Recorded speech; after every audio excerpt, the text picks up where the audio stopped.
Film Nagar లో ఉండేవాళ్ళం. కొంచెం వాస్తు బాగుండేది కాదు, బ్యూటిఫుల్ హౌస్ అది కూడా. ఇక్కడ తీసుకొచ్చి ఈ తోట మధ్యన ఉందామని వాళ్ళిద్దరు నిర్ణయం. ఇక్కడ తీస్తే ముందు నేను అసలు ఏదో బయట తీసుకెళ్లి అవతల పారేశారు నన్ను అంటే అయిపోయింది నాకు.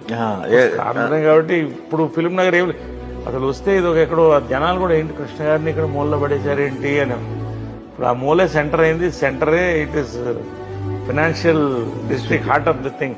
సో అలాగా వాళ్ళు they were with always with nature, forward thinking, చాలా విజన్ ఉన్న పీపుల్ అండి. ఇద్దరు కూడా చాలా విజన్ ఉన్న పీపుల్. ఎవరో చెప్పారు అప్పట్లో 1,10,000కి ఎకరం కొన్నారు. 1,33,000. 1,30,000. బట్ అది కొండ వేరండి. చాలా మంది వాళ్ళు కొంటున్నారు. అదే ఆ రోజుల్లో అమ్మగారిని కూడా చాలా మంది అన్నారంట కదా ఆ రోజుల్లో. నేను విన్నాను ఏంటి అది డబ్బులు తీసుకెళ్ళి అక్కడ పెట్టేస్తున్నారు, మీకేమైంది ఇన్ని డబ్బులు అక్కడ పెడుతున్నారని చెప్పేసి. ఆ డబ్బులు ఎన్ని డబ్బులు ఇప్పుడు ఇదే కాదు, నేను మళ్ళీ